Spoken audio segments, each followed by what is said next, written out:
Здравствуйте, дорогие зрители нашего канала. Меня зовут Юлия Нин. Поздравляю всех казахстанцев с праздником День языков. Этот праздник, как и все другие государственные праздники нашей страны, очень значим, так как с языка начинается осознанная жизнь каждого человека, а также культура каждого народа. В Казахстане проживает более 120 народностей и национальных меньшинств, имеющих свои диалекты и наречия. Во всей стране работает как минимум 170 языковых школ. На данный момент функционирует госпрограмма, благодаря которой издаются учебники не только на казахском и русском, но также на уйгурском, турецком, узбекском и немецком языках. Средства массовой информации ведут свою деятельность на русском, казахском, а также на корейском, уйгурском, украинском, польском, турецком, немецком, тунганском языках. Это газеты, журналы, а также различные передачи, выходящие в эфир. Обучение осуществляется на казахском и русском языках. Английский же язык изучают как иностранный.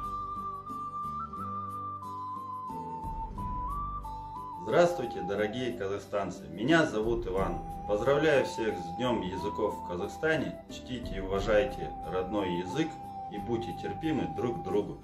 Аньон. Меня зовут Татьяна Ким. По национальности я кореянка. Поздравляю всех казахстанцев с Днем языков. Считаю, что где бы вы ни жили, знать свой родной язык это обязательно.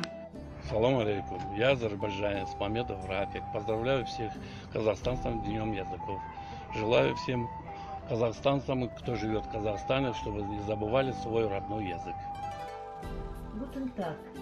Меня зовут Эрдла Валентина. Я чистокровная немка. Я хочу, во-первых, поздравить всех жителей Казахстана с Днем языка. И хочу рассказать о том, что для нашей семьи, для моей семьи значил немецкий язык. Мои родители родились в селе Сухая Балка, это в Восточном Казахстане. Это немецко-казахская деревня. Там жили немцы и казахи, но вот родители всегда разговаривали по-немецки. Нас научили тоже немецкому языку. Ну и казахский мы знали. Ну вот я обращаюсь ко всем жителям Казахстана, кто смотрит эту передачу, чтобы не забывали свой родной язык. Своим языком нужно гордиться.